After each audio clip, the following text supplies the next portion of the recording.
আজ সকাল থেকেই মেঘলা আকাশ, উত্তর পূর্ব দিকটা কালো করে আছে।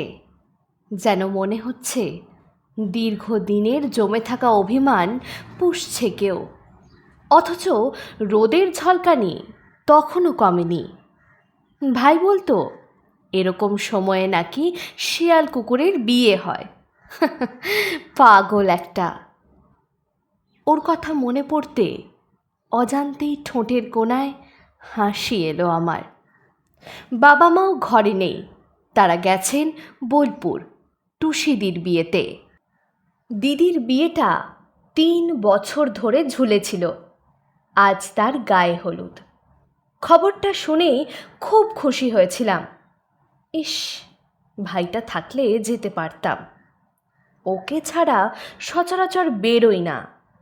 6 মাস হয়ে গেল, এখনও সে সময় পায়নি ঘরে ফেরার।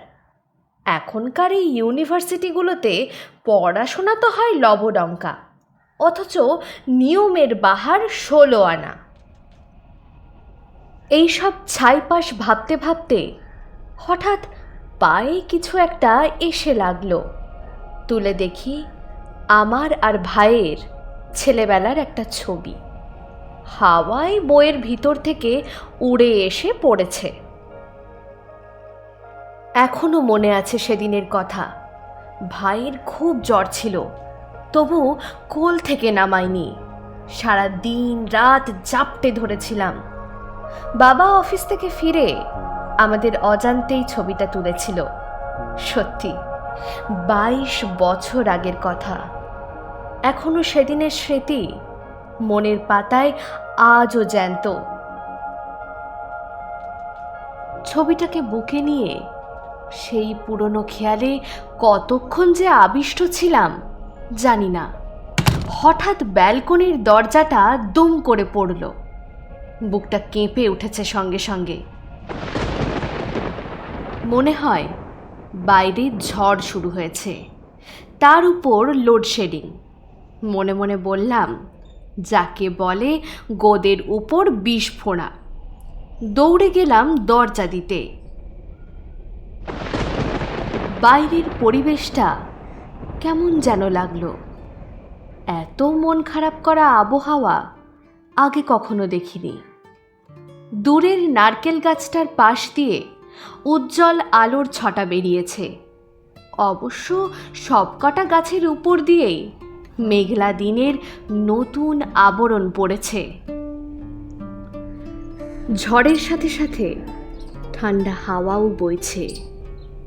মনে হয় কোথাও বৃষ্টি পড়ছে, কিংবা হতে পারে কোনো চেনা মুখ অজানা জায়গায় নিঃশব্দে কাঁদছে।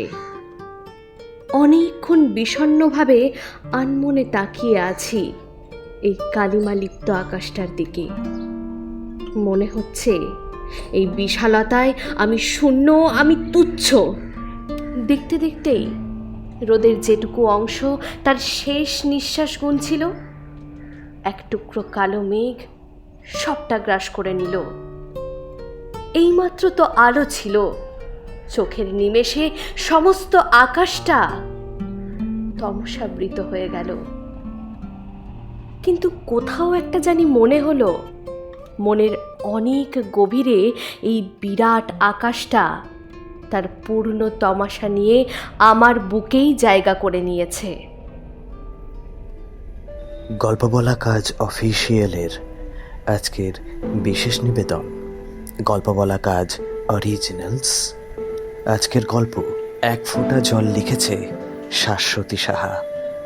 শাশ্বতী সাহাকে আমরা গোটা গল্প বলা কাজ অফিসিয়ালের টিম একান্তভাবে ধন্যবাদ জানাই আমাদের পাশে থাকার জন্য। Keep listening. দরজাটা লাগিয়ে দিয়ে জানলার পাশে এসে বসলাম। ঝড়ের এরূপ তৎপরতা দেখতে দেখতে নিজের মনটাই উথাল পাতাল হয়ে উঠেছিল। এবার শুরু হলো প্রচণ্ড বৃষ্টি। বজ্রবিদ্যুৎ তো বৃষ্টি অনুগামী। এত সুন্দর আবহাওয়ায় ভাবলাম কবিতা লিখলে কেমন হয়। অবশ্য যারা লিখতে ভালোবাসে তারা বৃষ্টির দিনে একটু আধটু কাব্য করবে না বা কবিতা লিখবে না, সেটা সোনার পাথর বাটির মতোই অলিক। সাজ সরঞ্জাম নিয়ে বসলাম রোম্যান্টিক কবিতা লিখব বলে, কিন্তু না, কিছুতেই আজ আর লেখা আসছে না। জানি না কেন প্রিয়তোষের কথা খুব মনে পড়ছে। এই প্রিয়তোষী আমার একমাত্র আদরের ভাই, প্যারাসাইকোলজি নিয়ে কলকাতায় পড়াশোনা করছে। খানিকক্ষণের জন্য চোখের পাতাটা বন্ধ হতে আবার পুরনো স্মৃতিগুলো, হারিয়ে যাওয়া যত ছবি ভেসে উঠল চোখের মাঝে। হাতটা জানলার শিকের মধ্যে দিয়ে বাইরে রেখে মাথাটা হাতের উপর এলিয়ে দিয়েছিলাম। এক ফোঁটা বৃষ্টির জল আইভি লতার পাতা বেয়ে হাতের উপর টপ করে এসে পড়ল। এক দৃষ্টে আনমনেই তাকালাম। বুঝতে পারছি না, এমন কিছু একটা যেটা আমি অনুভব করতে পারছি, অথচ আমার কাছে সেটা অধরা। চোখের সামনে গাছ থেকে টপ টপ করে জলের ফোঁটা অনবরত পড়েই চলেছে। এই আবহাওয়া, জলের চুইয়ে পড়া, সবকটা ঘটনা দেখে আমার কিসের যে এত অসহনীয় যন্ত্রণা হচ্ছিল, তার কারণ ছিল তখনও অজানা। ভাবতে ভাবতে ভাবনার অতল গভীরে ডুব দিয়েছি। দরজা খোলার আওয়াজে চমক ভাঙল। পিছন ফিরে তাকাতেই দ্বিতীয় চমক, যেন ভূত দেখছি। রক্তাক্ত বিধ্বস্ত অবস্থায় প্রিয়তোষ আমার দিকে করুণ চোখে চেয়ে আছে। তুই এখানে কখন এলি? নিচের দরজা তো বন্ধ ছিল। এই কি অবস্থা হয়েছে তোর? এত রক্ত, বাইরে এত বৃষ্টি হচ্ছে, তবু তুই ভিজিসনি, এলি কিসে? একবার ফোন করে জানাতে পারতিস তো। একটার পর একটা প্রশ্ন ছুঁড়ে দিলাম ওর দিকে, তবু সে নিরুত্তর। বৃষ্টির শব্দ কানে আসছে না। হঠাৎ আমার ভাইয়ের মিষ্টি গলার দিদি ডাক, যা শুনে একদিন আমি থাকতে পারতাম না, ছুটতে আসতাম ওর কাছে। সেই ডাক শুনলাম, ধীর, শান্ত, অথচ বেদনা হত একটা আওয়াজ নিয়ে প্রিয়তোষ বলে উঠল, দিদি, তোর মুখটা কি সুন্দর দেখাচ্ছে। কতদিন দেখিনি অমন সুন্দর মিষ্টি মুখ। মাথায় প্রচণ্ড রাগ উঠে গেল। একে তো এত রক্ত দেখে আমি কি করব ভেবে পাচ্ছি না, তার উপর এরকম নিরুত্তাপ প্রতিক্রিয়াহীন কথা শুনে নিজেকে ঠিক রাখতে পারলাম না। ন্যাকামিটা ছাড় তো, আগে বল এই অবস্থা কিভাবে হলো? রাস্তায় কি কিছু ঘটেছে? আমার মনে তখন হাজার প্রশ্নের জট। চুপ কর দিদি ভাই, আর প্রশ্ন করিস না।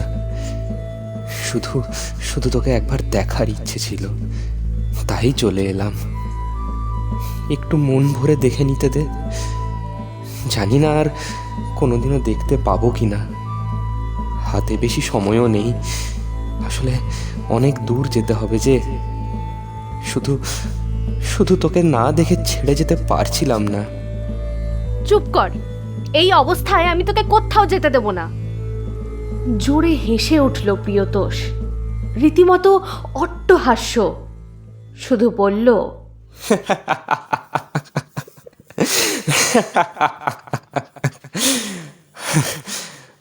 আমাকে যে আর কেউ বেঁধে রাখতে পারবে না কখনো।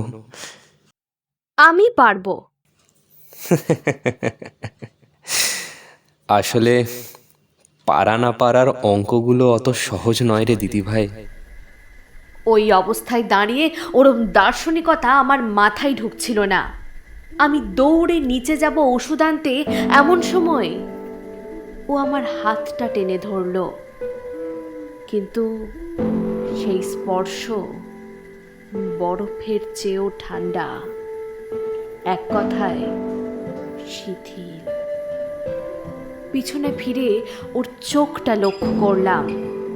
মনে হলো কত না বলা কথা, কত না ব্যক্ত করা যন্ত্রণা আবদ্ধ হয়ে রয়েছে ওই দুই চোখে। যে চোখে একদিন ছিল কিছু করে দেখানোর উদ্যম, আনন্দ, উৎফুল্লতা, তা আজ ম্লান হয়ে গেছে। আস্তে আস্তে আমাকে বলল, ভালো থাকিস দিদিভাই, মাকে ভালো রাখিস।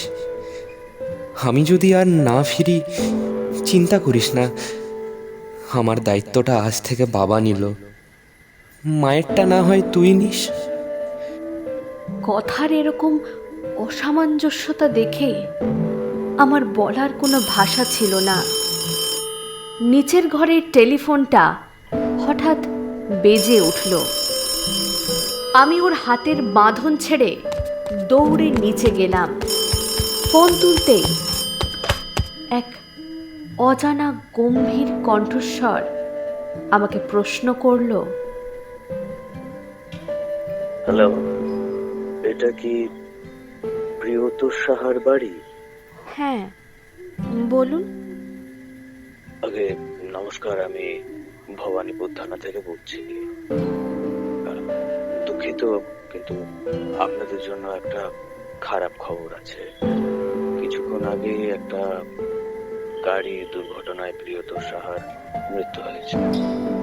যে গাড়ির সাথে সংঘর্ষ হয়েছে সেই গাড়ির চালককে এখনো অবধি শনাক্ত করতে পারা যায়নি, ঠিক আছে? তিনিও স্পট ডেড। যতদূর জানা গেছে ব্রেক ফেল হওয়ায় দুর্ঘটনাটি ঘটে। মৃতদেহ মেডিকেল কলেজে রাখা আছে, ঠিক আছে?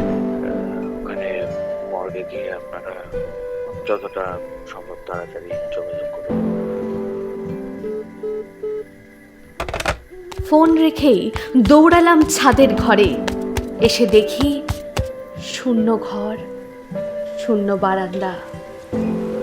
আমার কবিতা লেখা কাগজগুলো ঘরময় ছড়িয়ে পড়েছে। বাইরে অঝরে বৃষ্টি পড়ছে। একটা ছোট্ট চিরকুট হাতের মুঠোয় কতক্ষণ যে রাখা ছিল জানি না।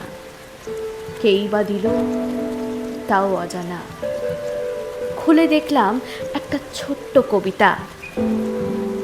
নীল আকাশে আজ ধূসর মেঘ, খামখেয়ালি বৃষ্টি। আমাদের কথা পড়লে মনে জানলাই রেখো দৃষ্টি।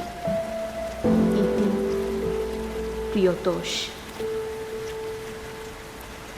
অবশ ক্লান্ত অঙ্গ প্রত্যঙ্গে জড়বস্তু হয়ে বসে থাকাকালে পরবর্তী 2 মিনিটে ঠিক 2টো ফোন এলো। প্রথম ফোন মায়ের। বাবা প্রিয়তোষকে আনতে গেছে কলকাতাতে। শুনে ফোনটাকে কেটে দিলাম। দ্বিতীয় ফোন সেই অজানা কণ্ঠস্বরের। দুর্ঘটনায় মৃত অপর ব্যক্তির গাড়ির নাম্বার WB401377। তুই অপ্রাসঙ্গিক ঘটনার মিলন কি সত্যিই এতটা ভয়ঙ্কর হতে পারে? হঠাৎ কানে এলো এক ফোঁটা জলের আওয়াজ, যা আমার চোখ থেকে হাতের উপর পড়ল। সমস্ত ভাবনাগুলোকে আবার চুরমার করে দিল। বাবার সাধের গাড়ির নাম্বারটা একই ছিল। গল্প বলা কাজ অরিজিনালসের আজকের গল্পে আপনারা শুনলেন শাশ্বতী সাহার লেখা এক ফোঁটা জল।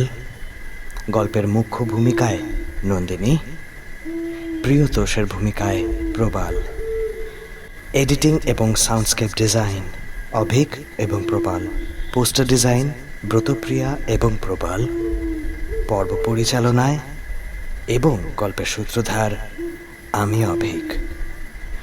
আসছে সময় গল্প বলা কাজ অফিসিয়াল আপনাদের জন্য নিয়ে আসবে আরও নানা স্বাদের গল্প এবং আরও অরিজিনাল গল্প। সো স্টে টিউনড উইথ গল্প বলা কাজ অফিসিয়াল, ইয়োর গল্প পার্টনার।